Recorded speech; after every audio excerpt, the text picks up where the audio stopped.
कहते हैं ना, अपनी अकल और पराई दौलत सबको बड़ी मालूम होती है। चीन के साथ भी ऐसा हुआ। चीन ने भारत के मामले में यूएन में इस्तेमाल कर लिया वीटो, तो वहीं अब चीन के खिलाफ भारत ने तगड़ा वाला वीटो इस्तेमाल किया है। और इस वीटो का असर हुआ है कि चीन को बोरिया बिस्तर समेट कर बाहर निकलना पड़ा है। IAEA में भारत ने गजब धमाल मचाया है। जानेंगे कि भारत ने क्या किया है और बौखलाने के बाद भी चीन कुछ भी नहीं कर पाया है। ओकुस संबंधित ये सारी चीजें हुई है, लेकिन ओकुस में तो भारत है नहीं। फिर भारत ने ऐसा क्यों किया और भारत के पास इतनी ताकत कहां से आ गई? 35 देशों को भारत ने कैसे हैंडल कर लिया? जानेंगे जियोपॉलिटिक्स में क्या कुछ चल रहा है, कैसे भारत ने अपना बदला भी ले लिया है। आइए जानते हैं इन खबरों को विस्तार से। हमने अक्सर देखा है चीन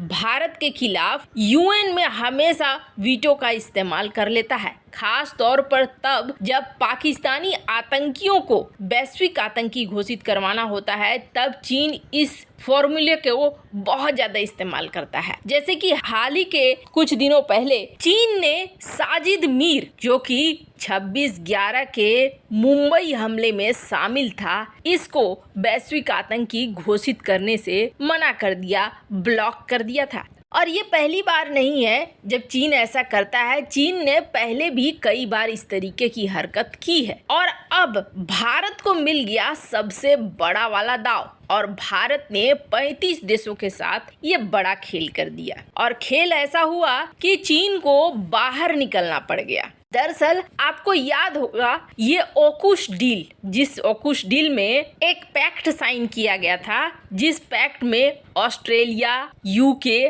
और अमेरिका थे। इसमें भारत को शामिल नहीं किया गया था, या फिर हो सकता है भारत को ऑफर दिया हो तो भारत शामिल नहीं हुआ हो, कुछ भी हो। लेकिन इसका आधिकारिक रूप यही है कि इसमें ऑस्ट्रेलिया है, यूके है और यूनाइटेड स्टेट है। ये 3 देशों ने 15 सितंबर 2021 को इस डील को दुनिया के सामने रखा था। और इसके तहत क्या था? इसके तहत ये था कि अमेरिका और ब्रिटेन ऑस्ट्रेलिया की मदद करेंगे न्यूक्लियर पावर्ड सबमरीन्स बनाने के लिए। और सिर्फ इतना ही नहीं था, बल्कि ये भी कहा गया था कि ये जो 3 देश हैं, इन 3 देशों के बीच cyber related, artificial intelligence related, quantum technology जैसी चीजें, hypersonic, counter hypersonic, electronic warfare, innovation, information, ये सारी चीजों पर ये देश आपस में एक दूसरे की मदद करेंगे। वैसे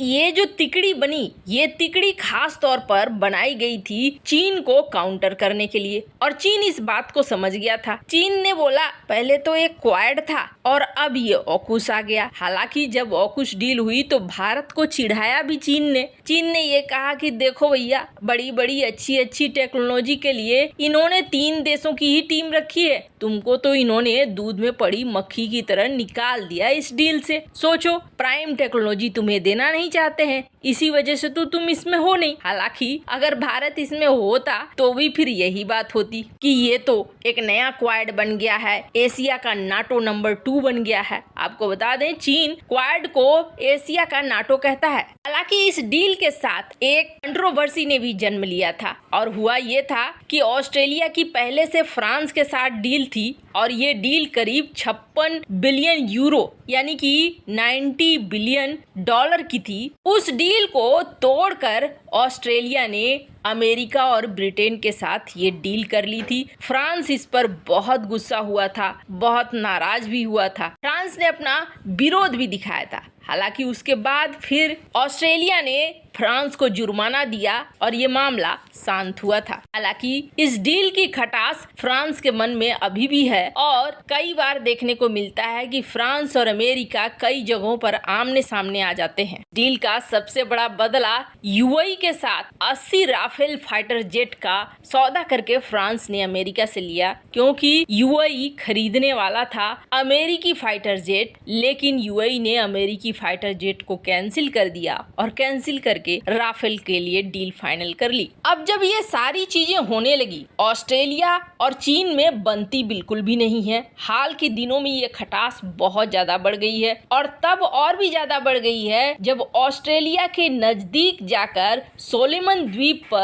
इसने अपना नेवल बेस, मिलिट्री बेस बनाना शुरू कर दिया है चीन ने। और ये खबरें जैसे आई हैं वैसे ऑस्ट्रेलिया को ये लगा कि हमने बहुत बड़ी गलती कर दी, सोलोमन द्वीप पर हमें नजर रखना चाहिए था, और यहाँ बाजी मार कर ले गया चीन। तो ऑस्ट्रेलिया के लिए सबसे बड़ा खतरा बन गया।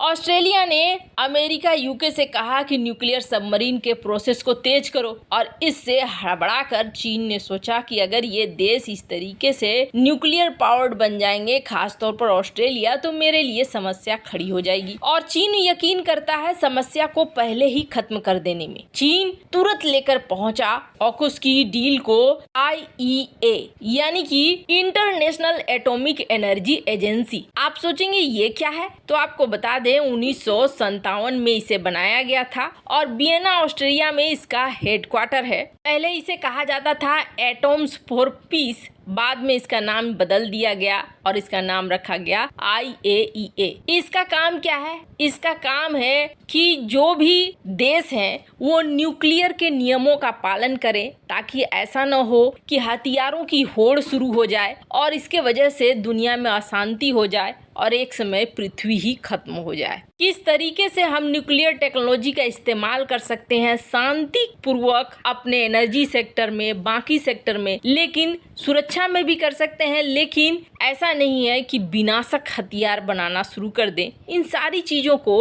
IAEA निगरानी करता है। और आपको बता दें इसमें कुल 171 देश हैं। यहाँ पर प्रस्ताव लेकर पहुंचा और यहाँ पर भी 2 डिवीजन है, एक जनरल कॉन्फ्रेंस जिसमें 171, एक board of governors. Board of governors में आपको बता दें 35 देश हैं। अब इन 35 देशों में प्रस्ताव लेकर चाइना पहुंचा कि इस डील को खत्म करो, ये डील न्यूक्लियर ट्रीटी का उल्लंघन है, आप किसी को इस तरीके से टेक्नोलॉजी नहीं दे सकते, इस तरीके से न्यूक्लियर सबमरीन्स नहीं दे सकते, ये गलत है, यह हथियारों की होड़ को बता रहा है। अब यहाँ पर जैसे ही ये प्रस्ताव पहुंचा, भारत ने यहाँ खेल कर दिया और ये जो 35 देश देख रहे हैं ना, इन 35 देशों ने चीन के इस प्रस्ताव का विरोध कर दिया। चीन ने जैसे ही समझा कि यहाँ पर अब उसकी दाल नहीं गलेगी, चीन यहाँ से अपने प्रस्ताव को वापस लेकर चला गया। अब आप सोचेंगे इन 35 देशों में भारत ने क्या खेल कर दिया, तो आपको बता दें सबसे पहली बात है कि IAEA में भारत एक फाउंडिंग मेंबर है। 1957 में जब